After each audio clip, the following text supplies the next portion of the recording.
Cam4.fr, le plus grand site de webcam live réservé aux adultes. 14h-16h, Brigitte Lahaie, Sud Radio. Bonjour à tous, nous sommes ensemble durant ces 2 heures sur Sud Radio. Alors, pas de doute, la peur est de loin l'émotion dominante chez l'humain. Alors, quoi d'étonnant, parce que c'est elle qui nous a permis d'échapper à tous les dangers qui guettaient nos ancêtres. À cette peur s'ajoute un autre phénomène, le stress, qui va mettre tout notre organisme en situation de réagir vite et fort. Or, dans notre monde moderne, on est tout de même un peu plus en sécurité que nos ancêtres, et bien des peurs, bien du stress ne sont absolument pas justifiées. Tout cela ne serait pas si grave si ces réactions n'avaient pas un effet négatif sur notre santé, et c'est ce que va nous expliquer dans un instant Michel Odoul, qui est avec nous durant ces 2 heures.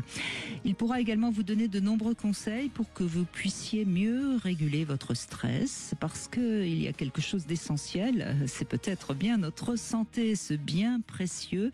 Figurez-vous qu'il est possible de le conserver. Comment ? Eh bien, c'est ce que nous allons voir durant ces 2 heures, et je vous invite évidemment à nous rejoindre si vous avez des questions ou si vous avez envie de témoigner. Notre numéro, vous le connaissez, c'est le 0826 300 300.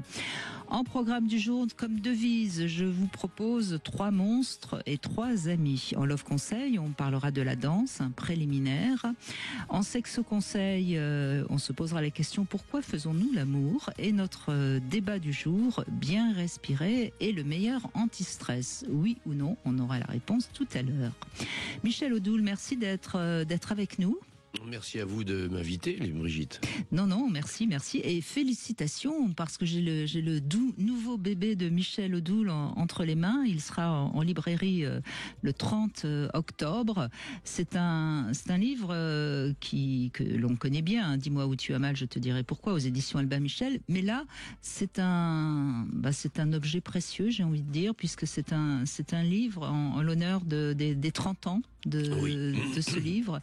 750 000 exemplaires vendus dans le monde, c'est même... En France. En France. En France. Et alors dans le monde française. 7 millions. C'est difficile, c'est extrêmement difficile de savoir et de chiffrer. Il y a un certain nombre de pays où le nombre exact des ventes est difficile à connaître. Je ne vois pas de quoi vous parlez. Ouais. Et donc... mais on est très très très loin, je pense, au-dessus du 1 million d'exemplaires. Et je suis on ne peut plus ravi, heureux et fier de ça. Vous êtes la première à avoir ce livre entre les mains. Écoutez, il est magnifique. C'est un collector, voilà. Oui, les feuilles sont de qualité. À l'intérieur, il y a même un poster qui montre donc notre corps avec toutes les grands axes symboliques. Les grands axes symboliques. Non, franchement, c'est un livre magnifique. Je suis très fière d'être la première à l'avoir entre les mains. Après vous, bien sûr, hein, puisque vous l'avez découvert ce matin chez Albin Michel. Il a été vraiment très bien réalisé, avec une couverture cartonnée épaisse, avec les textes sur la couverture en relief de couleur dorée, enfin, etc. C'est vraiment, c'est un objet qui est un objet. Et c'est sa vocation, c'est un collector. Donc c'est un objet de collection, c'est-à-dire que il y en a eu une certaine quantité de tirés et il n'y en aura pas un de plus. C'est-à-dire que il n'y aura pas d'autres versions de ça. C'est la version classique, continue à être vendue et à être en librairie. Cette version-là, c'est une version collector. Et puis alors, symbole du jour, assorti à mon chemisier. Mais voilà, comme quoi. Non, c'est vraiment un livre magnifique. Si vous avez envie de vous le procurer, peut-être que ce serait bien déjà de le commander en avance, puisqu'il sera disponible le 30 octobre. Le 30 octobre, oui. Et si on veut être certain d'avoir quelque chose à offrir pour les fêtes de fin d'année... c'est pas mal aussi de le commander dès maintenant. Il n'y aura pas de réédition, ça peut être bien d'en profiter, oui, je pense. Bon, en tout cas, dis-moi où tu as mal, je te dirai pourquoi. C'est on vous connaît depuis de nombreuses années. Aujourd'hui, j'ai eu envie d'aborder la question du stress parce que c'est souvent un stress inutile. Je dis pas qu'il n'est pas inutile, le stress, et qui nuit à notre santé. Alors, on pourra rediscuter là-dessus sur l'utilité ou non du stress. C'est vrai qu'on a tendance à entendre dire que ça peut être utile ou pas. Il faut savoir ce que c'est le stress à l'origine. Le stress, c'est un terme qui vient de la mécanique. C'était le terme qu'on utilisait quand on étudiait les métaux, notamment pour faire des ressorts d'amortisseurs pour des voitures, dans les temps héroïques de l'automobile où on avait des ressorts à lames et où on pliait notamment ces lames jusqu'au moment où elles se rompaient. Et le moment de la rupture, c'est celui-là qu'on appelait le stress. C'est-à-dire qu'on conduisait la lame en stress, c'est-à-dire au moment de la rupture. Il a été recyclé, il a été repris, adapté au monde de la psychologie, comme c'est le cas pour la résilience, qui est un terme qui vient du monde de l'économie. Et il a été repris et il a été un peu édulcoré par rapport à ça. C'est-à-dire qu'on a transformé ce terme de stress qui était un moment de rupture pour lui donner un sens de potentiel, de capacité d'adaptation. Et donc la tension de stress, c'est un syndrome d'adaptation à un monde extérieur qui nous sollicite et qui, lorsqu'il nous sollicite au-delà de notre capacité individuelle à faire face, fait émerger le stress. Et là, on a déjà une première idée qui est essentielle, c'est de savoir que le stress n'est pas le même pour tout le monde.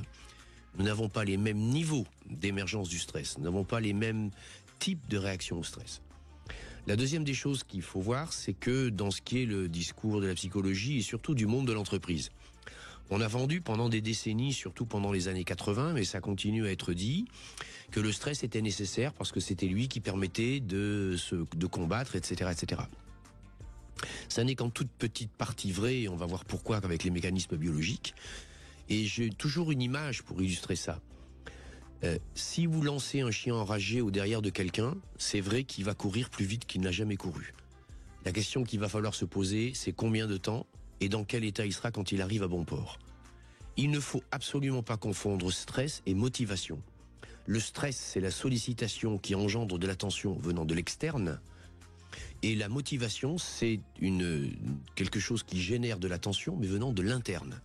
La motivation nous porte vers quelque chose, le stress nous fait lutter contre quelque chose. Et on est donc dans quelque chose qui est totalement antinomique. La biologie nous permet de le comprendre. Le stress, il est géré par un certain nombre de choses à l'intérieur de notre organisme, notamment des glandes qui sont sur les reins, qui s'appellent les surrénales. Ces surrénales, elles vont sécréter un certain nombre d'hormones particulières, l'adrénaline, la noradrénaline, que tout le monde connaît, mais il y a aussi le cortisol, il y a un certain nombre de choses qui vont permettre à l'individu, en fonction d'une situation donnée, de réagir à cette situation et de répondre. Il y a 3 types de réponses qui existent. C'est ce qu'on appelle les 3 F. C'est fight, flight, freeze. Alors flight, ça veut dire fuir. Donc le stress peut générer une réponse de fuite. Fight, c'est le combat, donc c'est l'agressivité. Le stress peut générer une réponse d'agressivité. Et freeze, c'est ce qu'on appelle le figement. Oui, c'est ce qu'on appelle la sidération. Quand on est hypnotisé en quelque sorte par le serpent, on est tétanisé, comme la souris. Et là, la personne voit le train qui arrive, elle est sur le passage à niveau, elle est incapable de bouger. Et donc, il va y avoir, suivant la situation, suivant le contexte, suivant les niveaux que l'individu est capable de gérer, des réactions de type différentes, et qui vont s'appuyer sur des structures hormonales. Vous voulez dire que suivant notre nature, notre tempérament, on va être plutôt dans l'une ou l'autre de ces 3... Oui, dans l'un des 3. Oui. Dans l'un des 3. Et il faut savoir qu'après, il va y avoir dans les niveaux des stress, il y a le stress qui est le stress violent, brutal et impactant. Et c'est celui qui va avoir les 3 réponses que je viens de donner. Et puis après, sinon, il y a le stress chronique. Et alors lui, c'est le meilleur ingrédient, c'est un engrais, c'est tout ce que vous voulez pour toutes les maladies et tous les comportements accidentogènes ou tous les comportements compulsifs compensatoires. Bon, eh bien, essayons au cas par cas de comprendre un peu mieux de quoi on parle et quels sont les dégâts justement sur notre santé. Vous pouvez nous appeler au 0826 300 300, on se retrouve dans un instant. Dans un instant, retour de Brigitte Lahaie Sud Radio. 14h-16h, Brigitte Lahaie Sud Radio. Michel Odoul est avec nous, fondateur de l'Institut français de Shiatsu et auteur de ce livre « Dis-moi où tu as mal, je te dirai pourquoi » qui ressort en vrai bijou pour fêter les 30 ans. 30 ans déjà que vous nous aidez à aller mieux, j'ai envie de dire, parce qu'au fond c'est ça, comprendre ce qui ne va pas, c'est se permettre d'aller mieux. Absolument. Cédric, bonjour. Oui, bonjour Brigitte, bonjour Monsieur Odoul. Bonjour. Merci d'être avec nous, Cédric. On vous écoute, allez-y. Alors, j'étais intervenu dans votre émission en début d'année, de mémoire. Je vous avais expliqué que j'avais des problèmes un peu chroniques au niveau des articulations, de fatigue et aussi au niveau des intestins.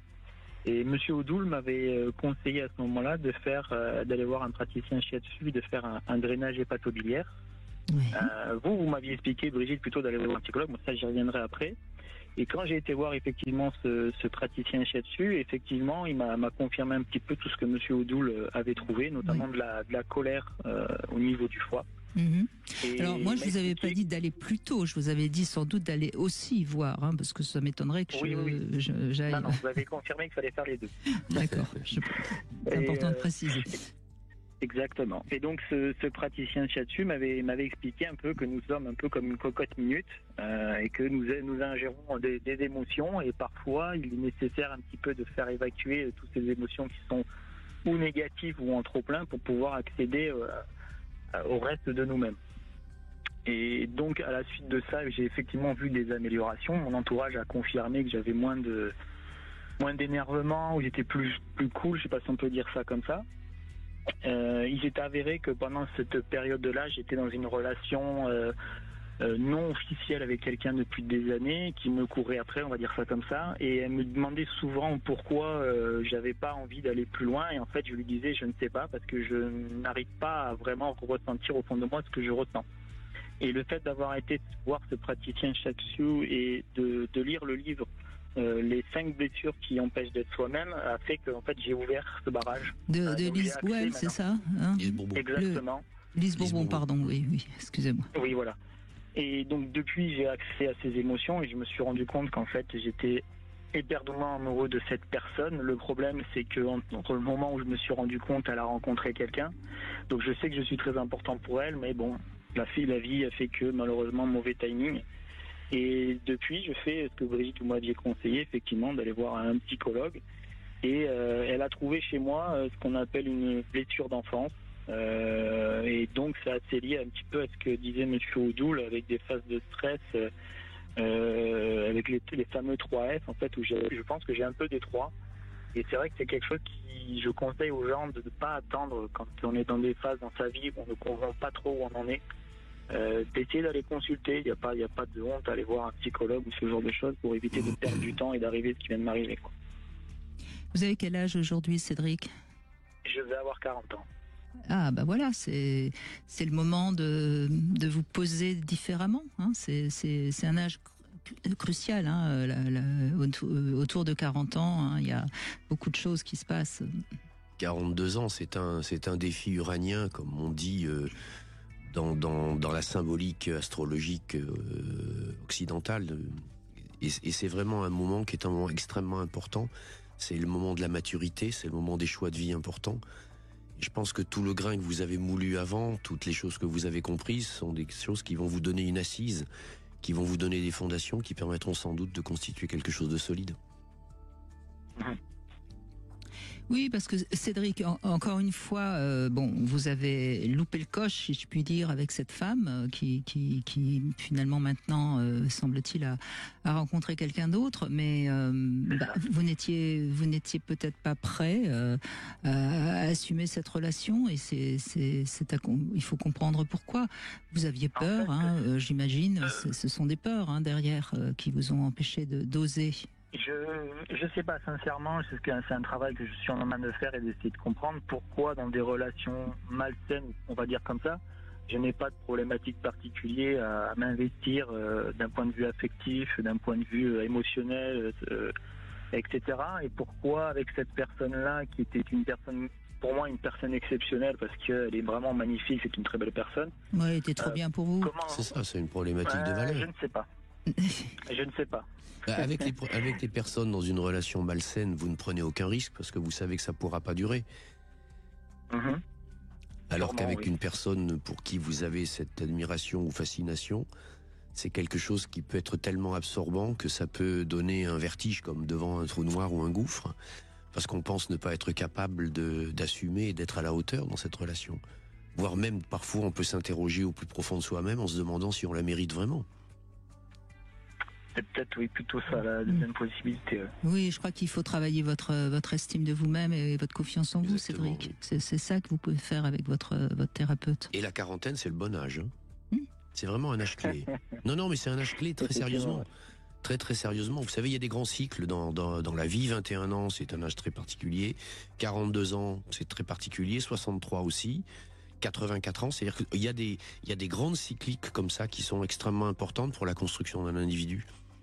Et l'âge de 42 ans, qui est l'âge de la maturité, qui est l'âge du second défi uranien, c'est là où il y a un premier bilan de vie. Et c'est là où la deuxième partie qui va suivre, eh bien, elle va dépendre de tout le travail qui a été fait en amont. C'est-à-dire que le vécu que vous avez eu dans cette expérience, parce que justement cette expérience s'est passée de cette façon-là, c'est ce qui va vous permettre sans doute d'en sécuriser une nouvelle. Et puis vous avez parlé de la colère que vous avez découvert avec le praticien Shiatsu. Peut-être que c'est important de comprendre d'où elle vient, cette colère. Exactement, c'est le but, ouais.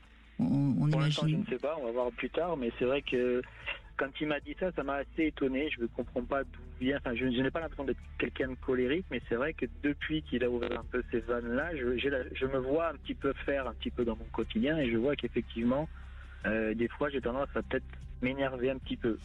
Et c'est peut-être comprendre pourquoi le stress fait ça. Est-ce que c'est la vie, le travail, un peu des deux, ce qui me semble, la manière dont vous en parlez, la manière dont votre voix s'exprime, je pense que c'est une colère très rentrée. C'est une colère qui vient de très loin et qui n'est pas encore totalement comprise parce que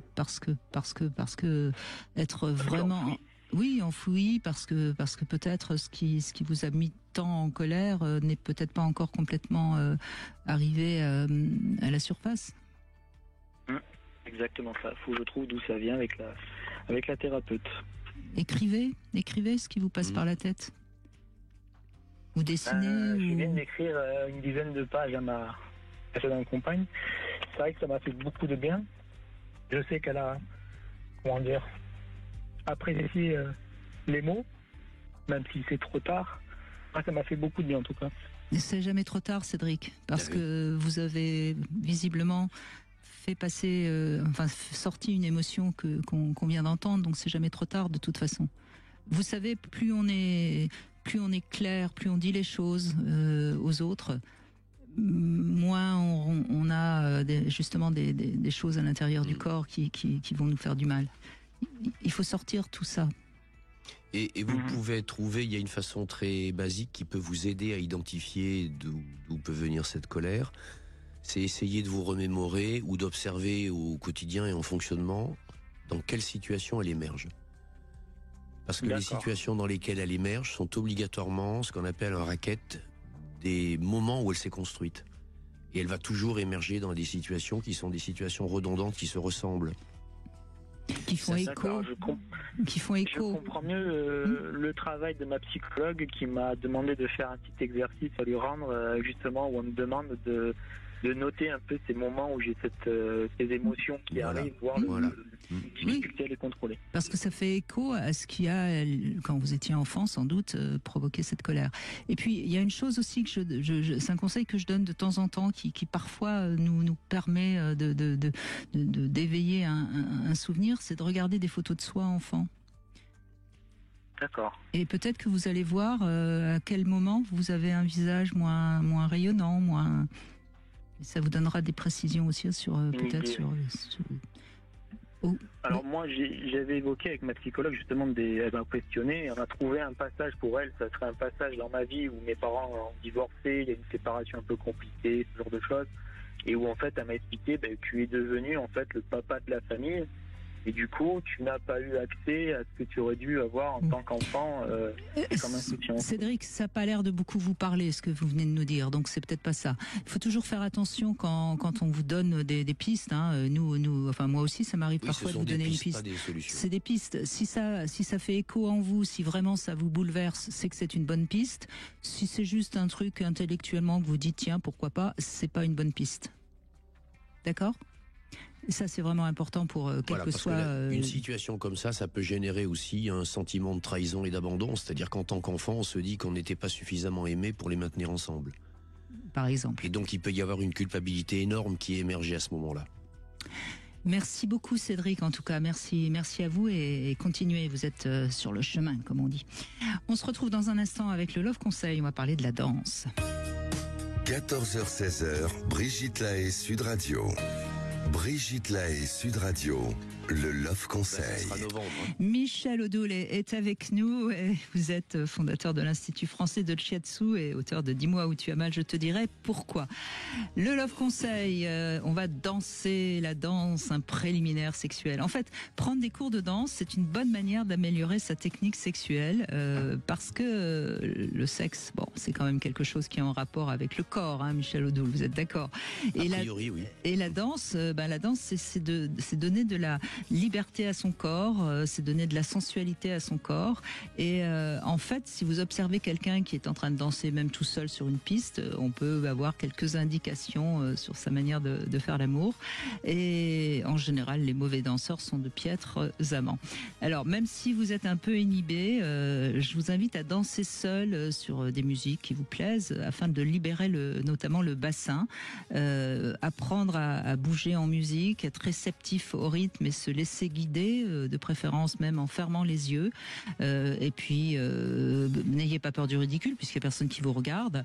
Bougez les parties de votre corps, les hanches, le ventre, les cuisses, les bras, la tête. Et c'est une belle manière de se remettre dans son corps. La danse, il semblerait même qu'il y a des connexions entre le corps et le cerveau. Enfin, que c'est vraiment quelque chose qui nous libère et qui libère tous les blocages, les inhibitions. Oui, parce que ça nous sort totalement de la dimension du cortex dans la gestion du corps. Parce que la particularité de la danse ou des pratiques comme de l'aïkido, du tai chi ou des choses comme ça, ce sont des pratiques qui nous obligent à faire appel à quelque chose qui s'appelle la proprioception et qui est la manière avec laquelle tous les récepteurs de notre corps se mettent en phase et en prise avec l'espace pour nous permettre d'être capables de gérer la situation donnée. Donc nous ne sommes plus dans un geste plat ou linéaire comme une ombre chinoise. Ça, c'est ce que gère le cortex et l'acte volontaire. Nous sommes dans une gestuelle dans laquelle l'intégralité du corps se réhabite et se reconnecte. Mais ça, c'est très sexuel. C'est-à-dire que c'est là où commence la première sexualité. C'est ça qui est dans la mythologie. Toutes les représentations dans les grands mythes des mythologies, ce sont des pans internes à l'individu qui copulent joyeusement les uns avec les autres pour constituer un être qui s'appelle l'individu. Mmh. Et on est dans le rapport au corps de la même façon. Lorsque toutes nos cellules sont en communion et fonctionnent ensemble, ça donne quelque chose d'assez intéressant et parfois même un peu explosif. Donc, dansons. Dansons, bougeons. Bougeons, dansons. Maëlle, bonjour. Oui, bonjour. Merci de m'accueillir parmi vous. Je vous en prie, merci. Merci d'être avec nous. Donc, vous êtes une grande anxieuse, Bonjour. une grande stressée, Maëlle? Oui, une grande timide à l'origine et une grande anxieuse, effectivement, oui. Donc là, vous appelez, c'est déjà un grand pas pour moi aussi. Voilà, hyper timidité depuis toute petite. Je me suis toujours cachée des autres, du regard des autres. Alors avec beaucoup de difficultés à m'intégrer en société en général. Des troubles du comportement alimentaire, un énorme besoin de me sentir aimée et choyée, de me sentir protégée. Et puis, du coup, il y a environ une dizaine d'années, j'ai développé des gros troubles digestifs avec beaucoup de fatigue suite à un harcèlement professionnel et des problèmes dans mon couple. Et voilà, tout a basculé. Et depuis, j'ai beaucoup de mal à me relever. Oui, voilà mon histoire. Oui, bien sûr. Vous avez quel âge, Maëlle? J'ai 50 ans. D'accord. Est-ce que vous avez une voix de petite fille encore? Oui, tout le monde me le dit, effectivement. Oui. Mais qu'est-ce qui s'est passé quand vous aviez une douzaine d'années? Quand j'avais une douzaine d'années, je suis rentrée au collège, je pense, c'est ça, à peu près, je sais pas. Non, je sais pas. Vous avez vécu ça comment? Très difficilement. Ouais, c'était très compliqué. Je me suis retrouvée dans la jungle d'un seul coup. Seule? Seule dans la jungle, ouais, c'est ça. Et depuis, ça continue? Effectivement, oui. Tout à fait. Oui, tout à fait. Sans protection. Le cas n'est pas désespéré, vous savez? Oui, j'espère. Je fais tout pour effectivement travailler sur mon stress, mes émotions. Je fais un suivi psychologique depuis quelque temps. Qu'est-ce qui vous permet de vous sentir un peu plus en sécurité, un peu plus réconforté dans votre vie? Il y a deux choses. La nature, mais actuellement je suis fatiguée et c'est compliqué pour moi de démarcher. Et sinon me sentir cajolée. Un homme qui me prend dans ses bras et qui me cajole. Ça c'est comme un enfant.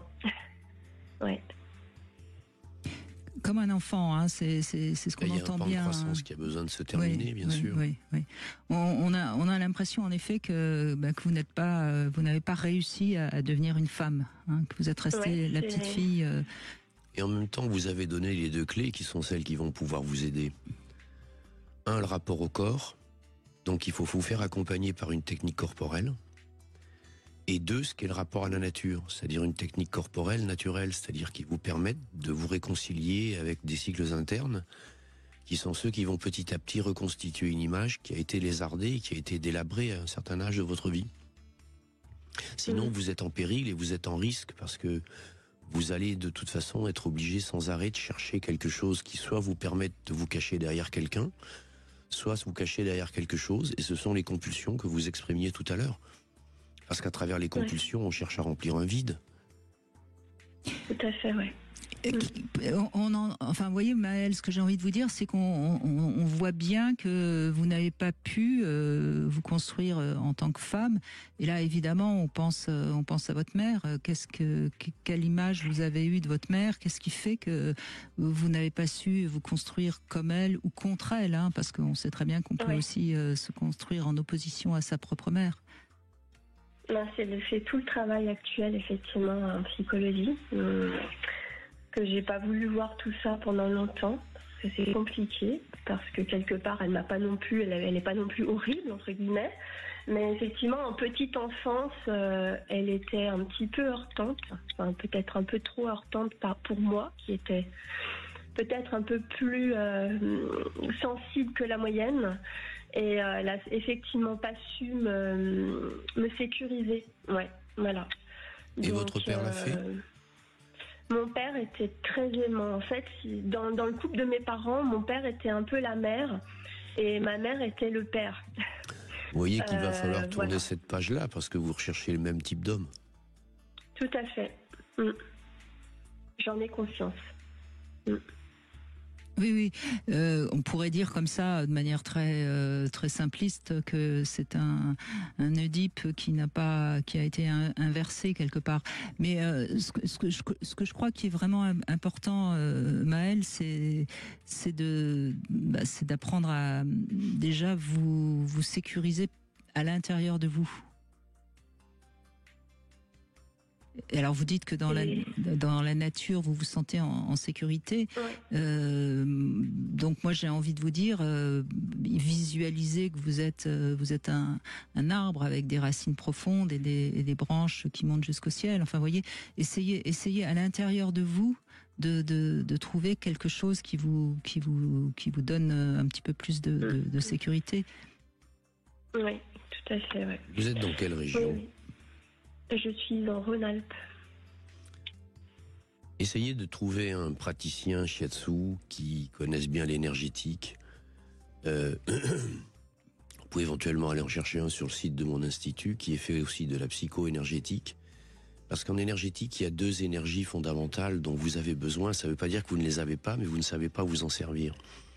Il y a une énergie qui est celle qui structure la capacité à se protéger des agressions du monde extérieur.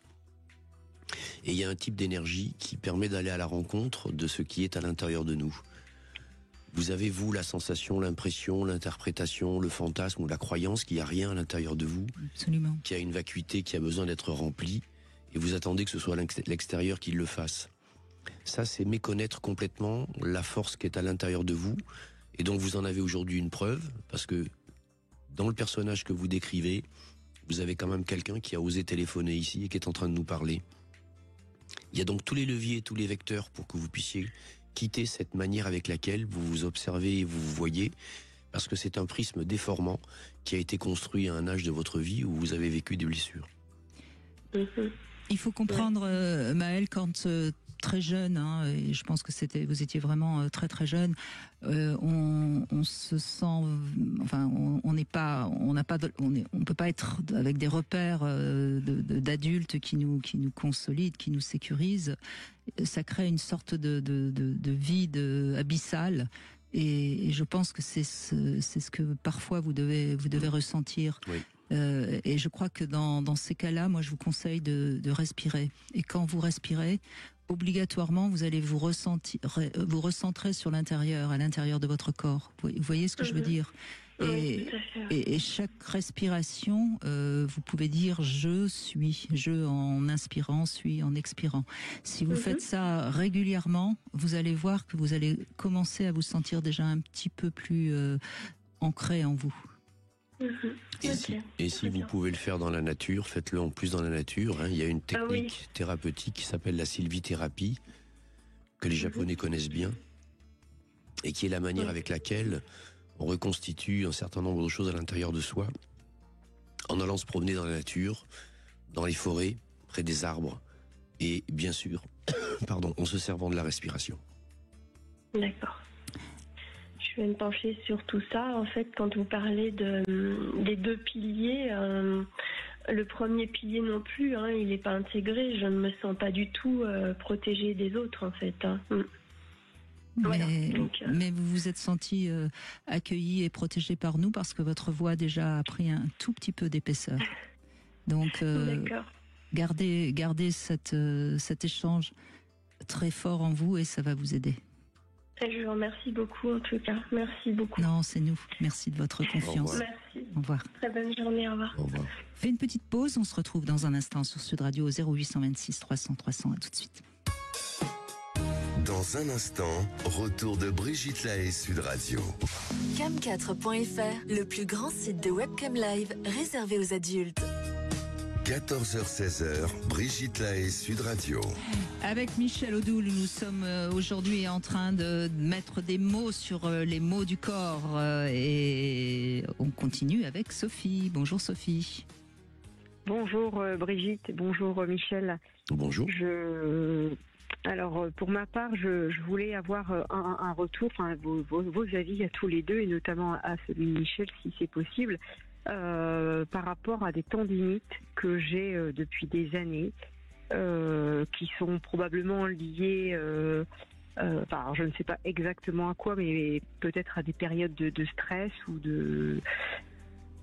d'anxiété, même si je me trouve pas spécialement hyper anxieuse, mais probablement que si. Enfin, puisque si j'ai bien compris, d'après ce qu'on a pu m'expliquer un peu, notamment les kinés, puisque j'ai fait pas mal de kinésie. C'est que bon, les tendinites c'est des tendons, donc les tendons c'est les nerfs où on est tendu, donc voilà, c'est d'où le lien, mon lien à moi ou mon raccourci par rapport au stress ou à l'anxiété. Mais vous faites des tendinites où? Alors j'en ai une au genou gauche et à l'épaule gauche aussi. Alors j'ai eu très longtemps genou. Alors les tendines ne sont pas arrivées toutes seules, hein, sont arrivées par rapport à de la pratique sportive où je faisais je faisais quand même pas mal de courses à pied à l'époque. J'en fais encore aujourd'hui. Alors aujourd'hui les tendinites elles sont présentes, mais sur certaines périodes elles sont là mais elles ne me font pas souffrir, on va dire. Et puis il y a des périodes où j'ai du mal à courir, où j'ai du mal à pratiquer parce que je fais d'autres activités sportives aussi maintenant. Vous ne courriez qu'avec la jambe gauche? Bah non. Pourquoi vous faites une tendinite au genou gauche alors? Je ne sais pas, justement, j'attends avoir une réponse de votre part. Non, mais parce que ça fait 16 ans que je l'ai et je m'en sors pas, quoi. Je vous fais ce clin d'œil un peu provocateur. Il vous fait courir. Voilà. Oui, tout à fait. Juste, voilà, pour comprendre que la raison biomécanique, évidemment, que c'est le vecteur, l'outil, la mise en scène, la façon d'atteindre au résultat. Je crois qu'il y a d'abord une première chose qui a besoin d'être rectifiée. Le tendon, c'est pas un nerf. Le tendon, ce sont les fibres des muscles qui se regroupent entre elles et qui se resserrent et qui permettent d'attacher le muscle à une structure osseuse pour mettre le squelette en mouvement. D'accord. La deuxième des choses, c'est que les tendinites sont toujours la signature d'un tendon qui ne travaille pas dans son axe normal. Un tendon qui travaille pas dans son axe normal, par exemple au niveau du genou, c'est pas le genou qui a tort. Ça vient soit de l'articulation qui est en dessous, qui s'appelle la cheville, soit de l'articulation qui est au-dessus, qui s'appelle la hanche. À partir du moment où vous avez un décalage sacro-iliaque au niveau de la hanche, votre fémur n'est pas tourné dans l'axe du corps précis, il est très légèrement décalé, ce qui fait que quand vous faites de la course à pied, petit à petit, c'est au niveau de votre genou que les choses commencent à se compenser. Ça génère un frottement dans la gaine du tendon qui l'enflamme, et ça s'appelle la tendinite. L'autre tendinite, vous l'avez où? À l'épaule. L'épaule gauche aussi. Gauche aussi, oui. Voilà. Et donc là, il va en être exactement de même au niveau de l'épaule, sauf que là, ça va être quelque chose qui va plutôt être en lien avec les vertèbres cervicales ou les premières vertèbres dorsales. C'est-à-dire qu'en fait, si vous voulez, sur le plan de la mécanique, le corps, c'est un espèce d'ensemble qui a besoin de fonctionner un peu comme une symphonie, dans un certain ordre et d'une manière avec une certaine harmonie. Quand il y a un dépositionnement postural, si ce dépositionnement postural dure et qu'en plus on sollicite beaucoup, eh bien le corps va souffrir. D'accord. Et sur le plan mécanique, j'ai consulté les déclinés. Est-ce qu'on vous a vérifié les axes sacro-iliaques? Oui, aussi, oui. Et après, posturologue, ostéo et autres, il n'y a rien d'anormal. Après, on m'a demandé de mettre des semelles pour courir, pour rééquilibrer, mais même avec les semelles, ça change pas pour autant, quoi. D'accord. Alors peut-être que vous n'en êtes pas au stade du déplacement au niveau sacro-iliaque, mais ça veut dire à ce moment-là que vous avez les muscles des cuisses qui sont sans doute un peu tendus, notamment les quadriceps et les ischio-jambiers. Il peut y avoir un lien avec des muscles internes qui tiennent le bassin et qui sont des fléchisseurs des jambes qui s'appellent les psoas. Et en tout cas... Pardon ? Oui, non, je connais, je vois où c'est en tout cas. Bien. Vous savez comment on appelle les psoas ? Non. On dit que ce sont les muscles de l'âme, c'est-à-dire que ce sont les muscles fondamentaux de la posture et de la manière avec laquelle nous nous plaçons dans l'espace. Waouh.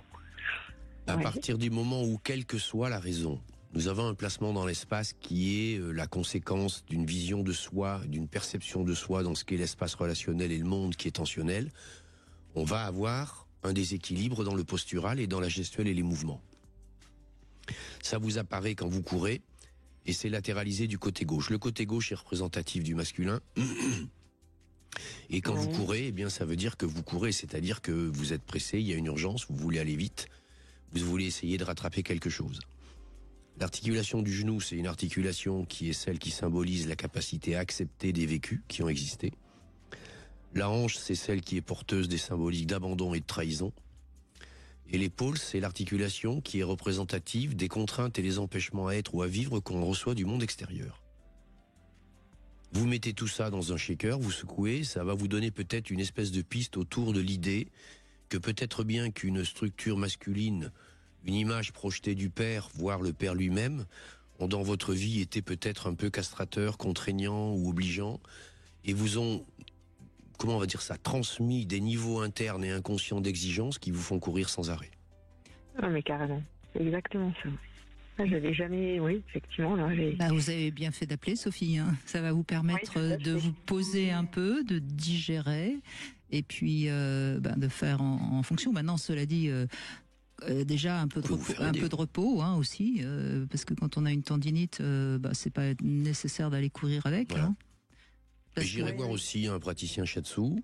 Je m'offrirai une fable de La Fontaine qui s'appelle Le lièvre et la tortue. Voilà. Ça me fait sourire, mais oui, ça, tout me parle. Là, il y a beaucoup d'infos. J'essaye de. Vous pourrez réécouter en podcast si vous voulez, Sophie. Non, mais je crois que c'est important parce que une tendinite, si on continue à tirer dessus, c'est long et c'est toujours très long, une tendinite à guérir. Donc il faut accepter de vous poser pour réfléchir à tout ce que Quand Michel elle est présente vous a dit. au genou, pensez à des compresses d'argile verte, c'est quelque chose qui aide beaucoup. Oui, j'en ai déjà fait, mise à l'époque, mais effectivement, la tendinite, en tout cas celle du genou, alors celle de l'épaule. Alors parfois, entre les tendinites, il m'est arrivé que le côté gauche se calme et que ce soit un petit peu le côté droit, mais ça n'a jamais duré très longtemps, le droit. j'ai réussi à le soigner avec la kiné, l'ostéo, l'argile, enfin voilà, tout la glace, j'ai réussi comme ça, mais j'ai essayé de travailler ou de comprendre en tout cas ce que ça voulait dire, sur le plan aussi émotionnel et psychologique. Et là, vous avez une piste. J'ai toujours eu un blocage. Je comprenais pas. Alors le masculin, je comprenais le masculin, je vois ce que c'est que le masculin à l'homme. Mais je voyais pas j'arrive pas je suis bloquée, j'ai un blocage, je sais pas, j'avance plus à ce niveau-là. Donc effectivement, tout ce que vous m'avez dit, je vais y réfléchir. Enfin là, j'avoue que je me suis, alors je vais pas dire, je suis ravie de toutes les réponses que vous avez pu m'apporter et en même temps, j'ai l'impression que je me prends un coup dans la tête là. Donc, là, j'ai à l'estomac surtout, pas dans la tête. Mais... Oui, mais ça fait partie des coups qui réveillent, donc c'est ceux qui sauvent. Comment ? Ça fait partie des coups qui réveillent, donc c'est ceux qui sauvent. Oui, tout à fait. Mais vous savez, Sophie, je vais prendre une image pour que quelqu'un puisse rentrer, il faut qu'il sonne à la porte. Donc, pour que quelque chose puisse nous pénétrer, nous faire avancer, il faut qu'il y ait quand même un choc, un signal, quelque chose, parce que sinon, on continue. Ouais. Et ça, on est tous pareils, hein, Sophie. Et puis, moi, j'aime bien cette phrase magnifique. Quand l'élève est prêt, le maître arrive. Pour l'instant, vous préfériez continuer à courir plutôt que de vous poser et de digérer le message que Michel vous a transmis. Parce que ça va vous obliger à vous adapter un petit peu, à changer quelques petites choses dans votre vie et on n'aime pas les changements. Oui, le changement, oui. Tout à fait, voilà. Oui. Mais en même temps, si vous avez appelé, c'est que vous étiez prête. Oui, tout à fait. Enfin, oui. Alors j'ai déjà essayé avec des thérapeutes plutôt, à travailler sur le sujet, mais j'avouerai, alors soit je suis pas tombée sur les bons, ou peut-être que j'ai surtout pas entendu ce qu'on m'a dit à l'époque, je sais pas. Mais voilà, je restais tout le temps. Allez voir sur le site de mon institut qui s'appelle Shiatsu-Institut.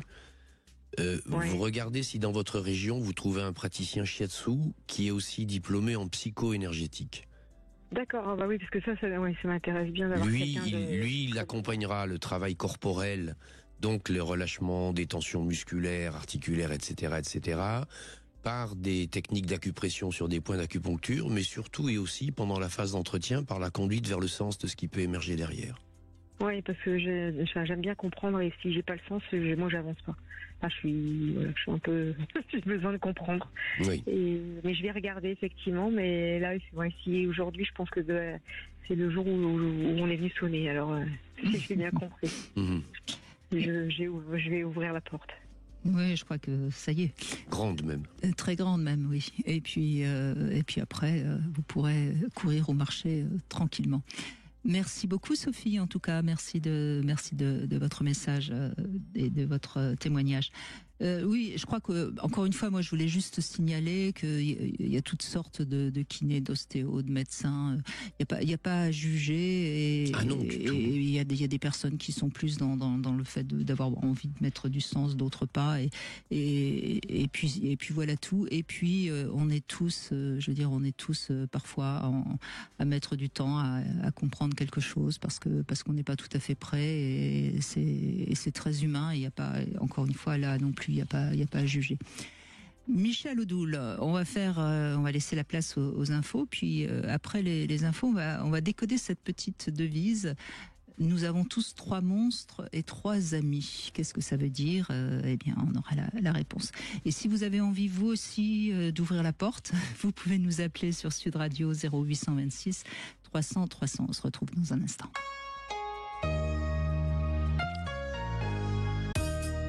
14h-16h, Brigitte Lahaie, Sud Radio.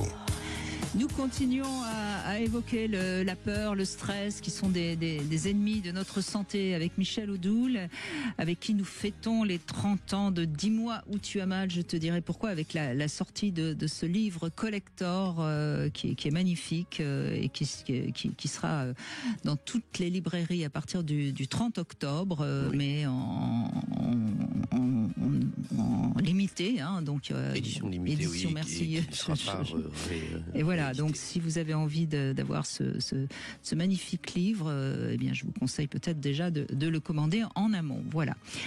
Nous avons la devise du jour, nous avons tous 3 monstres et 3 amis. Alors je trouve que c'est intéressant de décrire nos 3 monstres intérieurs. Et alors ça peut être des personnes réelles ou imaginaires, hein, qu'importe, ou des arbres, des animaux, qu'importe, que vous n'aimeriez pas avoir en face de vous. Et puis choisissez également vos 3 champions que vous aimeriez rencontrer ou que vous admirez, etc. Et c'est un petit travail personnel intéressant parce que ça montrera vos 3 faces sombres et vos 3 faces lumineuses. Voilà. Et puis c'est rigolo et on peut même le faire en couple, ce petit jeu. Oui, et puis c'est un travail qui est intéressant parce que il s'apparente un petit peu presque aux techniques de rêve éveillé, c'est-à-dire qu'en faisant confiance un petit peu à son imaginaire et à son cerveau droit, on va voir émerger des images qui sont peut-être parlantes, 1, de ce qui nous fait peur à l'intérieur de nous, et 2, de ce dont nous avons besoin ou qui nous rassure. Et après, il y a besoin d'analyser le personnage qu'on a choisi, ou l'animal ou l'objet qu'on a choisi. Voilà. Et le travail d'identification de ce qu'il y a derrière lui, il est absolument passionnant. C'est tellement passionnant si vous choisissez un animal, par exemple, après de faire les recherches pour savoir comment il vit, comment il se comporte, qu'est-ce qui le meut, pourquoi, etc., etc. Et là, on va y découvrir des choses qui nous ressemblent beaucoup. Et c'est un petit travail qu'on fait pour soi et qui nous permet d'avancer sur la connaissance de soi. Sabrina, bonjour. Bonjour Brigitte, bonjour Michel Doul. Bonjour. Bonjour. Je suis un peu stressée en vous appelant. Je savais pas trop par quoi commencer. Et en définitive, je me dis, bon, je vais vous parler d'un petit événement qui m'est arrivé récemment. Voilà, je suis dans une maison où il y a en mois d'avril, alors que je venais d'y arriver, j'ai eu une tentative d'effraction. Et donc, j'ai eu le réflexe quand même d'appeler la police qui est venue, etc. Et le problème que j'ai, c'est que depuis cette tentative, donc ça fait des mois, ça m'a, j'étais déjà un peu parano, mais là, ça m'a exacerbé à ce niveau-là. Et j'ai toujours cette peur, en fait, bien que le danger soit parti, que j'essaie de me rassurer, j'ai toujours ce... Vous étiez seule dans la maison lorsqu'on a essayé d'y pénétrer? Oui. Et ce qui a fait que ça a perduré, cette peur, et c'est que j'avais... il y a déjà eu une tentative, si vous voulez, que j'étais absente, mais il y avait un des volets qui était en sécurité, et finalement sécurité qui est jamais trop costaud quand vous avez peur, quoi, en fait. Et donc, ça a mis des mois pour avoir ce nouveau volet par lequel il y a eu cette tentative. Et donc, voilà, ça a maintenu, si vous voulez, mon stress. Mais voilà, ça c'était au mois d'avril, et puis le volet c'était mi-juin, et qu'il a été changé. Et je vois bien que je suis toujours en... j'ai toujours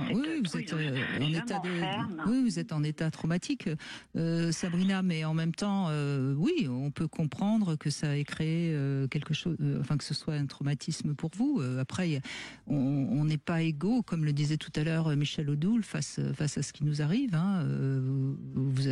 C'est pas une question d'être parano, hein. C'est que vous vous êtes senti. C'est-à-dire que dès qu'il y a le moindre bruit, voilà, je suis envoyée en. Voilà, il se passe quelque chose la nuit, le moindre bruit va me réveiller. Je ne dors pas bien non plus. Bien sûr, mais c'était comme ça avant cette effraction ou pas? Non. Il m'arrivait ces derniers temps de me réveiller plusieurs fois dans la nuit. Donc j'ai soupçonné que ça venait du sucre et tout. Donc j'ai testé, effectivement, quand je mangeais du sucre le soir tardivement, et ben ça me réveillait la nuit, quoi. Et donc quand je l'ai arrêté, j'ai vu que ça se calmait. Mais sinon, par rapport à la peur et tout ça, non, j'avais pas ces problèmes-là avant, quoi. Non. Ce que vous venez de dire par rapport au sucre est tout à fait exact. Hein. Ça, c'est déjà une bonne clé que la plupart des auditeurs peuvent recycler. Juste observer si, quand le sommeil est difficile, il n'y a pas eu une consommation un peu excessive de sucre le soir. La deuxième des choses dans ce que vous dites, il est bien évident que c'est tout à fait normal la réaction que vous avez. Vous avez vécu des situations qui sont des situations insécurisantes. La maison, elle représente le temple dans lequel on est censé être en sécurité. Lorsque ce temple risque de recevoir des visites non prévues et non souhaitées, il y a un sentiment d'insécurité qui se met en place. Et ce sentiment d'insécurité, il vient se raccorder aux innéités qui sont les nôtres. Nous sommes issus de l'époque de Cro-Magnon, nous sommes issus des époques où il était une question de survie permanente. L'humanité avait besoin de combattre, de se battre, d'être capable de fuir, d'être capable de se protéger, de se défendre. Et ce sont des choses qui sont beaucoup moins marquées et manifestes aujourd'hui. Encore que ça reste à démontrer, c'est la forme peut-être qui a évolué et changé. Mais les conditions et les situations d'insécurité sont toujours aussi importantes. Vous avez rencontré, vous, dans ce qui s'appelle le champ de l'intime et du personnel qui s'appelle la maison ou l'appartement, une tentative d'effraction, de pénétration, qui est quelque chose qui vous a totalement fragilisé, qui vous a totalement lézardé. Pour ça, je crois qu'il vous sera difficile d'éviter de faire un travail, sauf à avoir vraiment une patience et attendre très longtemps sur le temps.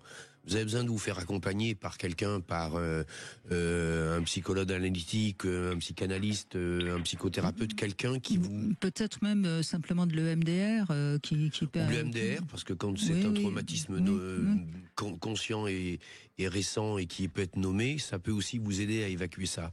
Mais ne soyez pas inquiète par rapport au fait de dire je deviens paranoïaque, etc. Non, l'espèce de réaction et de sentiment que vous avez, il est tout à fait normal et il est au contraire tout à fait sain.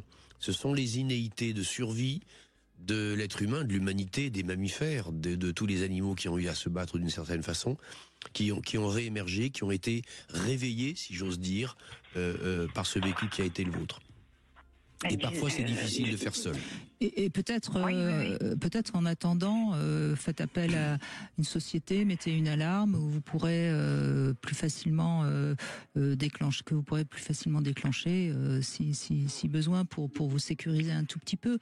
Mais plus, enfin moi je vous conseille de pas attendre, allez vite. Parce que ça a quand même eu une conséquence, c'est que j'ai quand même perdu 7 kilos, alors qu'avant ça, suite à des chocs émotionnels, j'avais perdu aussi, ça a marché par 4 kilos, mais du jour au lendemain, hein, c'est-à-dire un petit choc émotionnel, le lendemain, moins 4 kilos, quoi.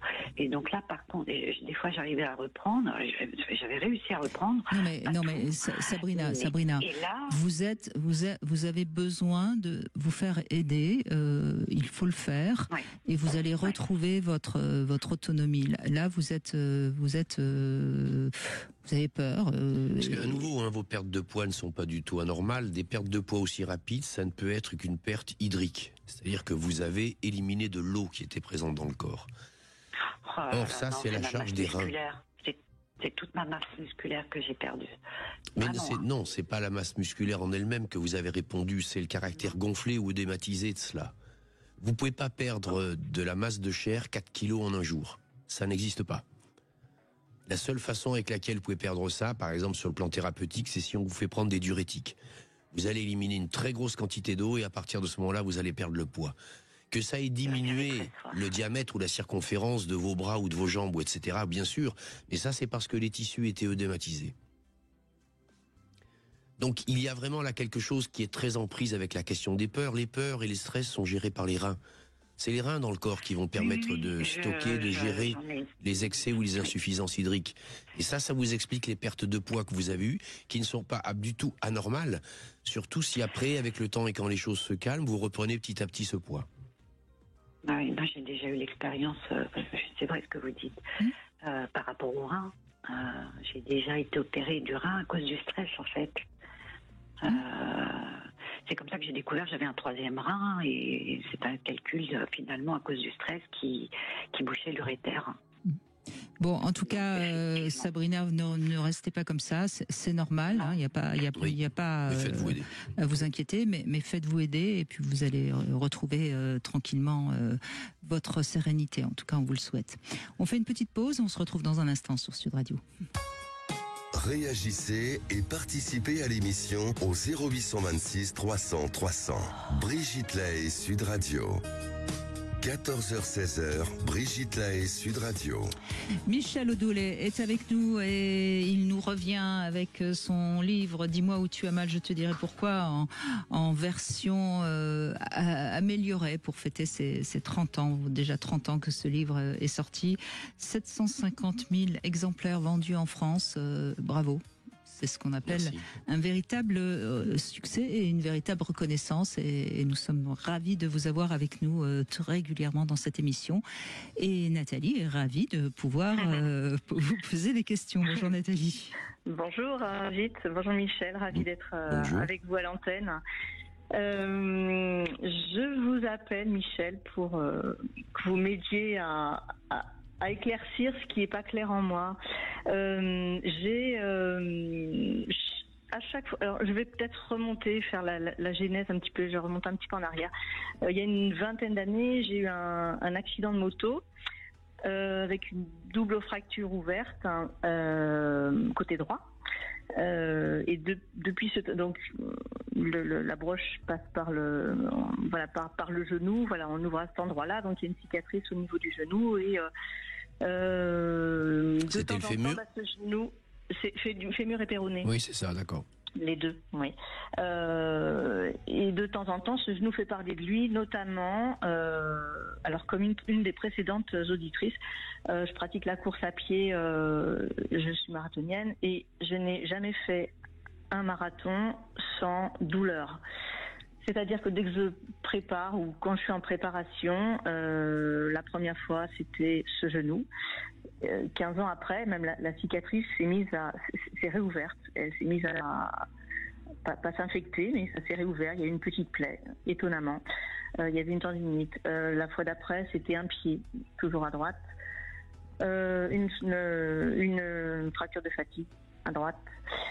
Et là, j'ai annulé une course parce que préparation et de cette course et une tendinite est arrivée sur ce genou droit avec une petite fissure. J'ai peut-être une explication, je sais pas. Enfin, je fais des liens, des ponts. Cet accident, il est arrivé. Je venais de changer de région avec mon compagnon de l'époque. Et on avait prévu de faire le marathon de New York ensemble. Et on a eu cet accident de moto qui a chamboulé notre vie. Lui n'a pas été blessé, moi j'ai été blessée, j'ai eu cette blessure que je vous ai expliquée. Ça a chamboulé notre vie, on a fini par se séparer, l'histoire a été très moche. Et je sais pas, je fais un pont à chaque fois que je prépare une course intense, comme celle d'un marathon, je fais le lien avec...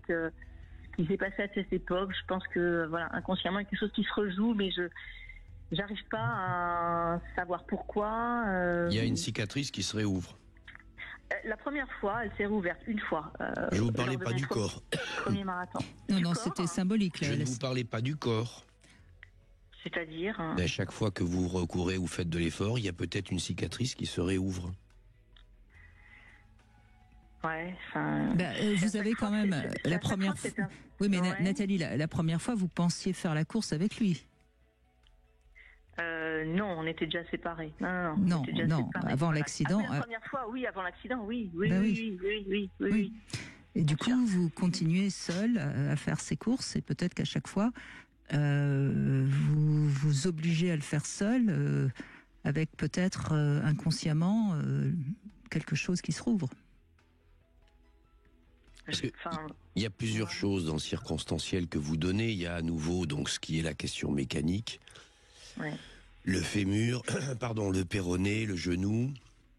On a déjà évoqué l'importance de cette articulation, etc. Oui. Vous parlez d'une fracture ouverte. Donc au cours de cet accident de moto, il y a manifestement quelque chose qui s'est cassé et qui s'est brisé dans les points d'appui fondamentaux que vous aviez par rapport à la vie. Et notamment dans la dimension qui est celle qui se symbolise dans le côté droit du corps, qui est le féminin. Vous étiez donc très certainement, de toute façon, même déjà avant le moment de l'accident de moto, dans une phase dans laquelle un certain nombre de choses concernant votre positionnement féminin n'étaient plus véritablement au plus profond de vous-même acceptées. Ouais. La deuxième des choses qui est importante à voir là-dedans, c'est que c'est quelque chose qui émerge à chaque fois que vous vous mettez à courir, à vouloir aller trop vite, Et également, et surtout, à vouloir en faire trop. Le marathon, c'est pas n'importe quoi. Le marathon, c'est pas un footing. Non, le marathon, c'est quelque chose qui est une violence extrême au corps. C'est intense. Pourquoi avez-vous besoin de vous faire mal? C'est plus qu'intense. C'est la raison pour laquelle vous pouvez courir dans des meetings plusieurs fois 100 mètres ou faire du saut en hauteur. Je précise qu'on dit souvent que le marathon, c'est le sport le plus masochiste qui existe. Oui. On a fait un peu mieux maintenant avec Ironman, avec un certain nombre de choses comme ça, qui sont des épreuves encore plus dures. C'est une vraie violence à soi. Oui.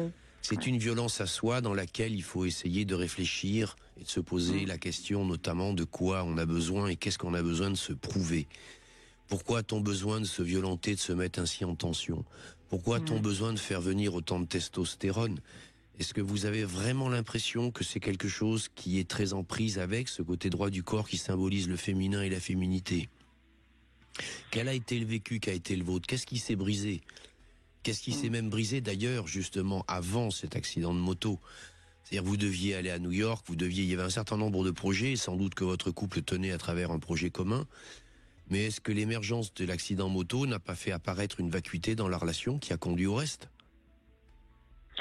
Oui, si cette relation était très compliquée, elle s'est très mal terminée, et je pense que ça a été le début de la fin. Cet accident a marqué le début. Oui, c'était une relation en force. Oui. Et cet accident a marqué, il a été déterminant pour la suite, mais je pense que oui, mais à ce moment-là, parce que déjà ça commence. Oui, mais le choix de cet homme, il a répondu à quelque chose. Il répond, voilà, exactement. Il serait intéressant aussi de comprendre pourquoi à ce moment-là de votre vie vous choisissez cet homme qui n'est visiblement pas le bon partenaire. Vous voyez, vous êtes projeté dans un truc qui, j'ai presque envie de dire, qui devait forcément provoquer un clash. Ouais. Ce qui se casse. C'est vrai. Pardon, allez-y. Oui, c'est vrai. Je me suis engagée dans cette relation. Je sentais déjà que c'était bancal. Ben voilà. Voilà. C'est devenu bien plus bancal après l'accident. Ben oui. Ouais. Sauf que le bancal, il était du côté féminin, c'est-à-dire que vous n'arriviez pas à vous positionner par rapport à ça. Vous aviez trop besoin de démontrer quelque chose à du masculin. Ouais. Et si on veut pousser un petit peu plus loin, j'ai besoin de sentir que j'étais aimée, de plaire, à qui d'être considérée. À qui? Peut-être à mon père. Voyons. Ouais. J'ai perdu ma mère, j'étais jeune. Peut-être que j'avais un père très aimant, mais qui savait pas le dire et pas le montrer. Et j'avais peut-être besoin de cette reconnaissance-là. Oui. Et malheureusement, une mère qui n'a pas pu vous aider à grandir et qui donne un côté droit un petit peu fragile. Oui. Sauf que là, il y a quelque chose qui s'est passé qui a fait qu'un os s'est brisé. Et un os qui se brise, il faut savoir que les os qui constituent le squelette, c'est notre charpente intérieure. C'est donc une croyance de fond, c'est une pseudo-certitude sur laquelle on s'appuie, qu'on croyait solide, qui a rompu parce qu'on l'a trop sollicité, qu'on est peut-être allé dans une dynamique qui était quelque chose qui la mettait en danger. C'est parfois une des manières avec lesquelles le corps réagit. Et d'ailleurs, vous l'avez très très précisément nommé, en ne mesurant peut-être pas justement jusqu'où allait l'expression. Vous avez parlé, qui est de ce qu'on rencontre aujourd'hui chez les sportifs, qui s'appelle la fracture de fatigue. La fracture de fatigue, c'est quand on en fait trop, c'est quand on demande trop à son corps. Votre corps, il a besoin que vous redeveniez un peu maternante, féminine, caressante, douce, aimante avec lui. Voilà ce qu'on peut vous dire, Nathalie, mais je pense que vous l'avez tout à fait entendu. On va faire une petite pause et puis on va continuer. Comme on a beaucoup de témoignages, on va donner la parole à ceux qui nous appellent au 0826 300 300. À tout de suite. Sud Radio. Parlons vrai. Sud Radio. Parlons vrai. Sud Radio. Parlons vrai. Cam4.fr, le plus grand site de webcam live réservé aux adultes. Brigitte Lahaie, Sud Radio. le sexe au conseil. Eh bien, Michel Odoul, vous pouvez bien sûr réagir à ce sexe au conseil tout à fait intéressant. Pourquoi faisons-nous l'amour? Je suis sûre que les gens ne se posent pas la question d'ailleurs, et pourtant, il y a tellement de manières d'envisager la sexualité. Je vous en propose un certain nombre. C'est peut-être pour aller à la découverte de l'autre. Alors, c'est vrai surtout au début d'une relation, mais ça devrait pourtant toujours être d'actualité, même dans un couple au long cours. Ça peut être dans le but de se reproduire, ça peut être le devoir conjugal parce qu'on sait que faire l'amour, ça fait partie de la relation. Ça peut être une sexualité tarifée, hein, on échange du sexe pour avoir autre chose. Alors tarifée pas forcément avec de la monnaie trébuchante, hein, on peut faire l'amour pour être plus apprécié ou je ne sais quoi. Ça peut être une hygiène, une sexualité hygiène hein, qui permet d'évacuer du stress justement. Ou de mieux dormir, hein, la sexualité somnifère. Ça peut être une sexualité pour améliorer un lien, hein, puisqu'il s'agit d'un échange, d'une communication corporelle. Ça peut être de la sexualité hédoniste, tout simplement, de la sexualité sacrée pour élever son âme, une sexualité ludique, histoire de s'amuser un peu.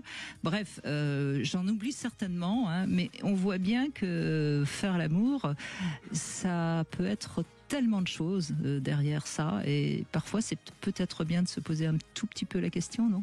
Oui, j'en ai peut-être oublié. Hein, je pense que oui. Il y a tellement de positions dans le Kama Sutra qu'il doit y avoir autant de possibilités, de raisons pour lesquelles on peut faire l'amour. Bah oui.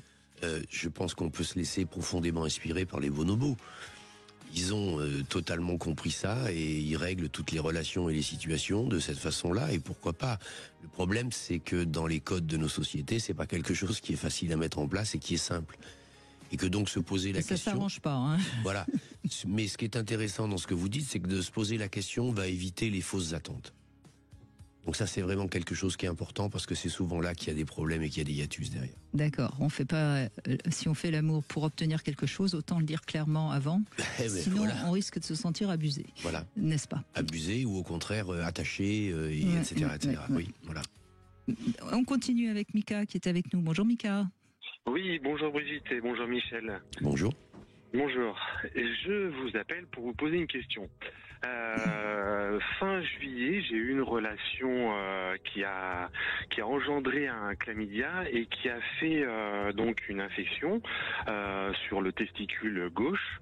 Et donc j'ai eu très peur, j'ai eu beaucoup de douleurs. Et j'ai été soigné, j'ai été traité, donc c'est passé au bout du traitement, et je me suis recontrôlé, donc tout est rentré dans l'ordre. Et là, la semaine dernière, j'ai rencontré une personne avec qui ça se passe très bien, et puis il y a un très très bel échange et tout. Et dimanche, on a eu l'occasion d'avoir un rapport sexuel, et un peu de temps après l'avoir quitté, j'ai eu ce qu'on peut appeler, enfin moi je dis que c'est une douleur fantôme, mais je sais pas si c'est douleur fantôme. Enfin, c'est pas une douleur parce qu'à palpation, j'ai strictement pas de douleur, j'ai rien du tout, mais j'ai l'impression qu'elle est dans la tête, cette douleur là. C'est-à-dire que vous avez l'impression que vous avez à nouveau le testicule gauche qui s'est enflammé, hein, c'est ça? Oui, c'est ce qu'on appelle. Alors qu'à palpation, il n'y a pas de douleur du tout, quoi. Ouais. Oui, c'est ce qu'on appelle une rémanence. Mais c'est pardon. Dans ce que vous décrivez, si vous voulez, alors sur le plan de la mécanique, il peut y avoir plusieurs choses qui génèrent cette douleur en dehors des chlamydia. C'est un des grands classiques, par exemple, lorsqu'on a une tension au niveau des vertèbres lombaires, notamment au niveau de la 3e vertèbre lombaire, parce que ça comprime un nerf particulier qui s'appelle le nerf crural. Oui. Et le nerf crural, donc quand il est comprimé, ça génère ce qu'on appelle une cruralgie. Et cette cruralgie, il y a des ramifications qui peuvent aller passer notamment au niveau du testicule. Ça peut même conduire au fait que celui-ci se met à enfler, etc., etc. C'est extrêmement impressionnant. Il y a aucun caractère de gravité parce que le testicule lui-même n'a rien. En revanche, éventuellement, si vous ressentez des tensions au niveau lombaire, oui. c'est quelque chose là où aller voir un ostéo, un praticien shiatsu, enfin quelqu'un qui va vous détendre cette zone lombaire. Oui, j'ai mal en ce moment, mais c'est plus là c'était le testicule gauche, mais là en ce moment j'ai mal, mais j'ai le nerf sciatique droit qui est enflammé, quoi. Ouais. Ah oui, c'est la suite, c'est la compensation qui arrive derrière, je pense. D'accord. La deuxième des choses, en revanche, c'est que effectivement, votre corps, il vous a envoyé un premier signal dans lequel il vous a dit que ce qui était quand même important quand on rentrait dans des relations d'intimité, c'est de le faire avec un minimum de vigilance et de prudence. Bah oui, je suis bien d'accord, oui. Voilà, Ouais. et qu'il y a peut-être là quelque chose sur lequel vous avez besoin de mettre un peu de lumière et faire que la rencontre ne soit pas purement hasardeuse ou fortuite et dans lesquelles il n'y ait pas des précautions de base qui soient prises. Ça, je crois que c'est essentiel dans les moments des rencontres. Non pas dans l'idée de dire qu'on va mettre l'autre en doute ou qu'on va se mettre soi en doute, etc. C'est une pure question de bon sens. Respect de soi, oui. Et respect de soi et de l'autre. Ensuite, c'est un coup de semonce, mais c'est absolument pas quelque chose de grave puisque vous le dites vous-même, quand vous palpez, ça n'est pas douloureux. Mais il y a effectivement cette espèce de mémoire coupable restante qui est là et qui vous redit, mais oui, ok, mais prudence, attention, doucement, pas n'importe comment, pas dans n'importe quelle situation, pas trop vite, etc. Oui, d'accord. Oui, moi je pense que ça, si vous assimilez bien ce que vous avez vécu, vous allez en sortir grandi. C'est juste que pour l'instant, vous n'êtes peut-être pas encore tout à fait clair avec peut-être votre culpabilité ou la honte ou enfin des choses comme ça qui sont souvent très liées. Et c'est très lié à la sexualité particulièrement, ces deux sentiments. Donc il faut juste être plus clair avec vous-même, exprimer clairement ce que vous avez ressenti et puis ça va. Moi j'ai beaucoup de tristesse, beaucoup de culpabilité d'avoir donné ma confiance et puis qu'on m'ait trahi comme ça, parce que moi j'étais pas infecté, moi je me contrôle assez régulièrement et là entre autres on m'a regardé dans les yeux puis on m'a dit si mais moi j'ai pas de problème, je me teste régulièrement aussi et puis concrètement j'ai été trahi quoi, voilà. Ouais. Oui, mais vous savez, il y a plein de personnes qui vous regardent dans les yeux en vous disant je vous dis la vérité, etc., etc. Il y a même des cas politiques qui étaient assez intéressants et amusants à voir. Donc, si vous voulez justement avoir de la vigilance et se respecter l'autre, c'est savoir comment est la nature humaine. Oui. Vous aviez peut-être un peu tendance à faire trop facilement confiance aux femmes, Mika. Oui, malheureusement, moi j'ai envie de donner cette confiance. Moi j'ai vraiment envie de tomber sur quelqu'un de bien et puis moi je m'estime être quelqu'un de bien. Donc voilà. Mais il faut pas croire que tous les gens sont comme nous, Mika. C'est ça. C'est ça. Mais c'est pas grave, ça va. Il y a rien de grave. Donc votre corps vous dit qu'il y a rien de grave puisque effectivement vous avez la sensation, mais il y a rien qui se passe à la réalité physique. Donc ça c'est important d'intégrer ça. Par contre, votre corps, il a envie que vous accusiez réception du message. Oui, complètement. Oui, ça j'avais compris ça. Ouais. D'accord, très bien. Écoutez, c'est très très gentil de m'avoir pris et puis bel après-midi à vous. Merci vous aussi. Vous aussi. Merci. Et on a Nathalie maintenant qui est avec nous. Bonjour Nathalie. Oui, bonjour Michel Odoul, bonjour Brigitte. Tout d'abord pour Michel Odoul, je vous ai découvert il y a à peu près 2 ans, grâce à mon compagnon qui est très assidu de vos écrits. Vous le féliciterez de ma part. Oui, parce qu'il m'a ouvert les yeux aussi. Oui. Bon, et puis on vous félicite Nathalie, parce que si c'est un compagnon qui lit Michel Odoul, c'est que c'est un très bon compagnon, voilà. J'ose espérer. Vous faites plus qu'espérer. Tout à fait, puisque je suis toujours avec lui. Alors qu'est-ce qui vous arrive Nathalie ? Alors là, je l'appelle parce que je suis dans un point où donc j'ai 58 ans. Ça fait depuis l'âge de 12 ans qu'il y a un mal-être profond qui est installé. J'ai déjà vu un acupuncteur au début, que ça m'a rien fait. Et ensuite vu avec un psychiatre, un médecin psychiatre, à l'âge de 32 ans, juste après avoir eu ma fille. J'en ai qu'une. Fille, enfant aussi. Et par la suite, tout d'abord, c'est un peu décousu. Vers 21 ans, j'ai de nouveau senti un gros mal-être ou pas être à ma place. Et à 32 ans, donc médecin psychiatre. Et depuis, je suis toujours suivie régulièrement comme un chemin sans fin. Et au départ, on m'avait diagnostiqué, dépressive. Et dernièrement, il y a à peu près 6 mois, on m'a diagnostiqué comme étant souffrant de stress traumatique. Alors c'est complexe et après profond, un truc comme ça. Je suis d'une thérapie par le centre le centre du stress post-traumatique. Il me propose 5 thérapies, dont 2, je ne connais pas lesquelles, ne me sont pas attribuées parce qu'apparemment ça ne fonctionnera pas sur moi. Par contre, vous aviez parlé de l'EMDR un peu plus tôt dans l'émission. Ils m'ont proposé le MDR, mais il y aurait 2 autres thérapies. Pour cela, il y avait 1 an d'attente. Là, ça sera en juin 2025 que je pourrais être prise en charge. Le problème, ce qui se passe, c'est que j'ai tellement été suivie que je ne sais plus où j'en suis. Et là, je suis dans la relation avec mon compagnon et je voudrais pas, de par ma faute, parce que j'arrive pas à dominer tout ça, ou tout du moins à maîtriser. Mais Nathalie, vous faites ce que vous pouvez, donc ne vous culpabilisez pas. Mais vous parlez de stress post-traumatique. C'est quoi le traumatisme que vous auriez subi petite? Alors, petite déjà, évidemment, le père. Donc là, j'ai un père un peu parti. Non, heureusement. Violence. Mais oui, violence familiale, violence avec ma mère, dont j'ai pas été témoin petite. Enfin, j'étais témoin, vers l'âge de 11 ans. Donc il y a eu ça, violence, mon père alcoolique, orgueilleux, enfin bref, tout ça.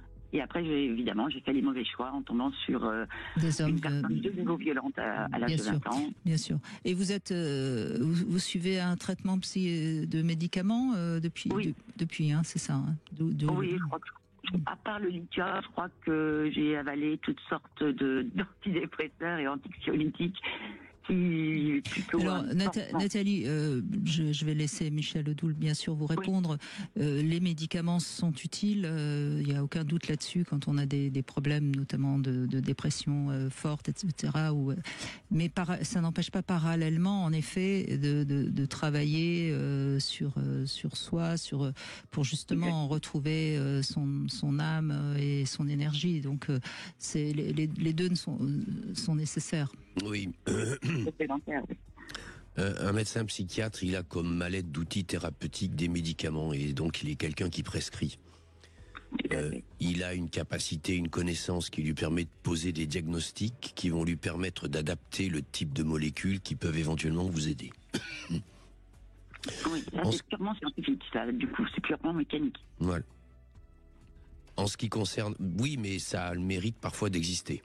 Et de vous soutenir et de vous aider à vivre. Donc c'est quelque chose qu'il ne faut surtout pas, et même si vous avez l'impression que ça ne vous aide pas totalement, tant que vous n'avez pas trouvé de solution de rechange ou de repli, il faut continuer à lui faire confiance sur ce plan-là. Oui, alors ça j'ai pas remis en doute, mais le but étant de minimiser au maximum les médicaments vu les effets secondaires. Bien sûr, et ça c'est le désir et l'envie que peuvent avoir tous les gens qui sont sous traitement médicamenteux. Mais ça fonctionne à la condition que la thérapeutique ou le système de soins qui soit mis en place à la place soit lui-même pertinent, efficace, etc. Par exemple, vous évoquiez les MDR que vous n'avez pas fait, etc. Le MDR, il fonctionne très très bien pour les questions des traumatiques et le post-traumatique. Lorsque les traumatismes, et là je reste sous la surveillance des spécialistes en MDR, mais me semble-t-il, si le traumatisme n'est pas trop éloigné, et s'il est un traumatisme spécifique, vous êtes une post-traumatisée d'un père violent et alcoolique. Oui. C'est donc un ensemble de vécus, c'est un ensemble de situations dans lesquelles, en fait, ce qui s'est passé, c'est que petit à petit, vous avez engrangé 2 sentiments de fond. Un sentiment d'insécurité permanent, parce qu'un individu comme ça est imprévisible et à tout moment ça peut éclater. Exactement. Et 2, parce que ce sentiment-là, et la manière avec laquelle vous avez pu douter de lui dans sa gestuelle, dans ses actes vis-à-vis de vous a fait douter de vous-même et de votre valeur. Et à partir de ce moment-là, surtout quand vous avez pris conscience des choses à l'âge de 11 ans, vous avez commencé à basculer et vous avez, comme vous le dites, à partir de l'âge de 12 ans, commencé à rentrer dans un malaise et un mal-être parce que vous avez commencé à douter de vous, parce que vous pensiez que vous étiez un vilain petit canard. Vous avez aujourd'hui à la fois la clarté de l'esprit, quelqu'un qui vous accompagne, et puis si je puis me permettre des bonnes lectures, c'est-à-dire des choses qui peuvent vous permettre de prendre un tout petit peu de recul par rapport à ça. Quand on est un enfant, on a la tendance à s'approprier un certain nombre de choses.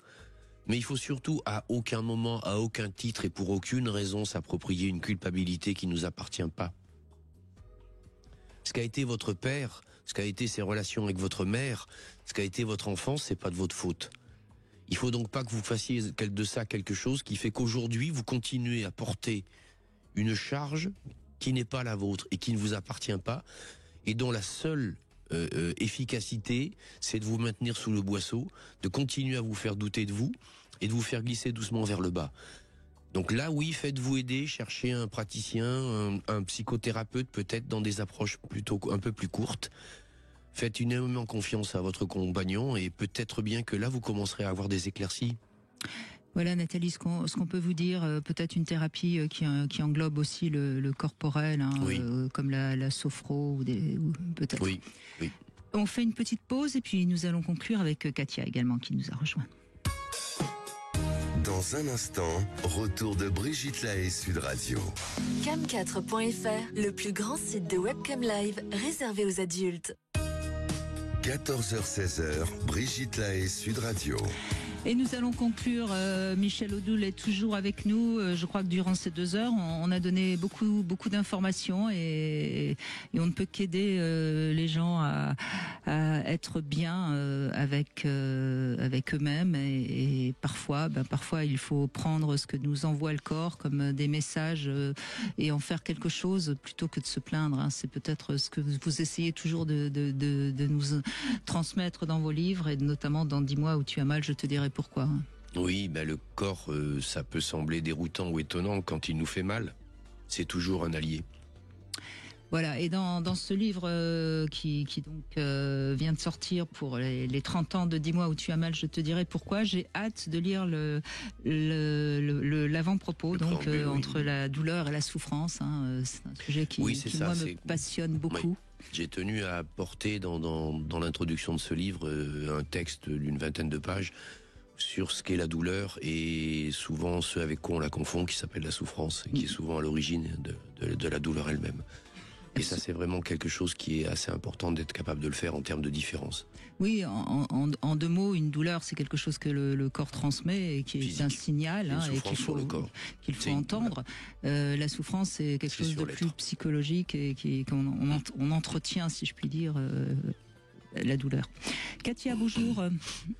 Bonjour Brigitte. Je suis ravie, émue d'être avec vous en ligne. Je vous admire tellement. Merci. Merci. Merci. Bonjour Michel aussi. Bonjour. Eh bien, on vous écoute, Katia, allez-y.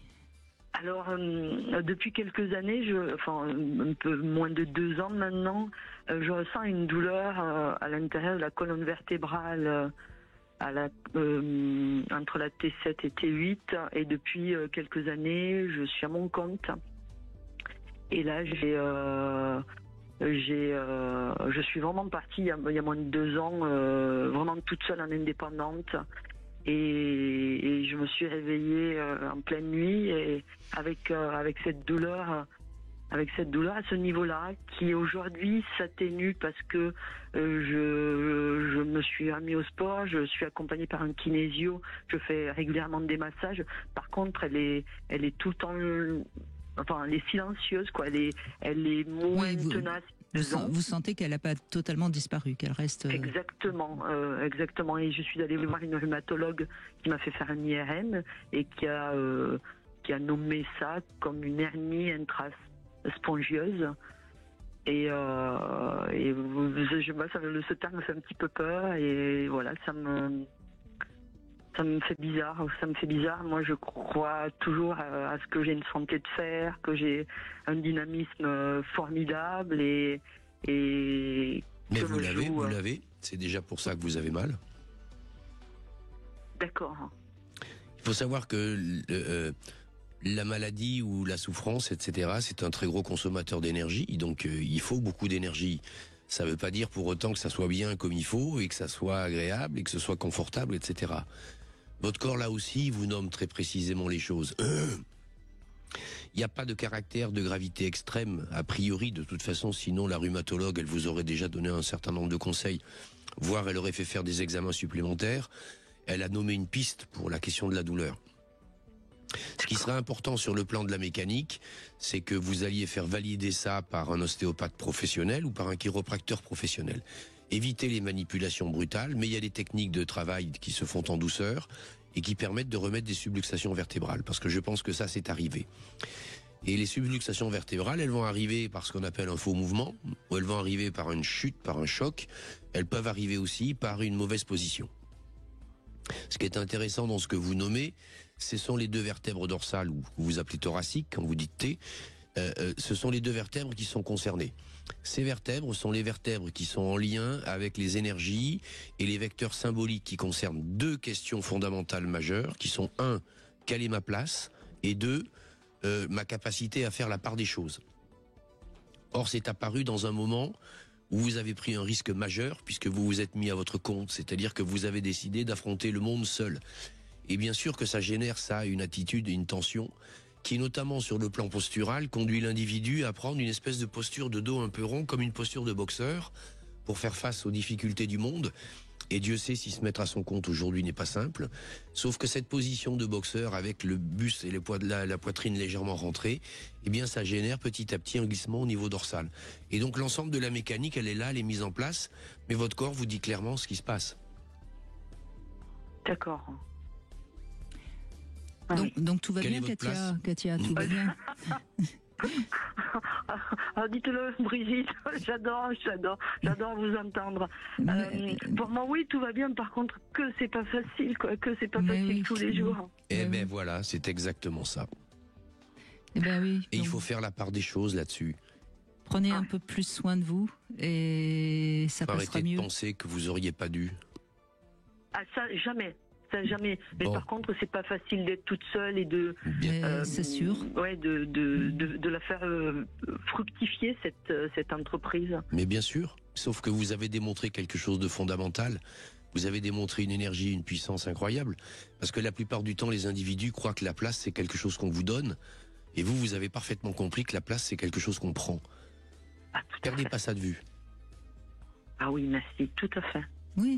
Et quand vous vous sentez un petit peu débordé ou un petit peu, prenez le temps de vous poser, pleurez un bon coup, faites-vous du bien et puis vous repartirez au combat avec l'énergie dont vous êtes capable. Mais ayez un tout petit peu d'indulgence avec vous les moments difficiles.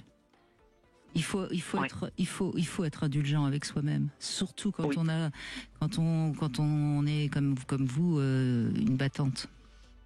C'est ça le problème peut-être des personnes qui sont des battants, c'est qu'ils n'osent pas de temps en temps.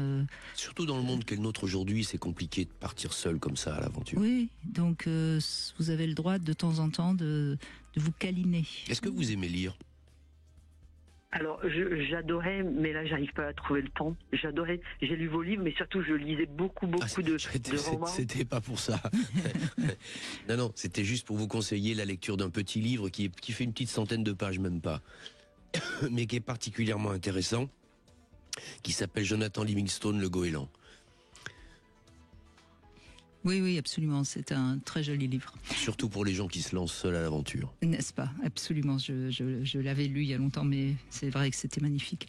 Katia, merci. C'est avec vous qu'on va conclure. On va s'envoler vers la vie parce que tant qu'elle est là, il faut la vivre. Michel Odoul. Oui. Merci beaucoup de tous les conseils que vous avez donnés à tous ceux qui nous ont appelés. On a eu beaucoup d'appels, comme toujours. Dis-moi où tu as mal, je te dirai pourquoi. Cette édition limitée pour les 30 ans sera collector, absolument, sera dans toutes les librairies le 30 octobre. Tout de suite, vous retrouvez Alexandre Delevanne pour C'est votre avenir. Demain, on sera avec Anne-Clotilde Ziegler. On parlera de l'emprise. Voilà, vaste sujet aussi. Sud Radio, votre avis fait la différence.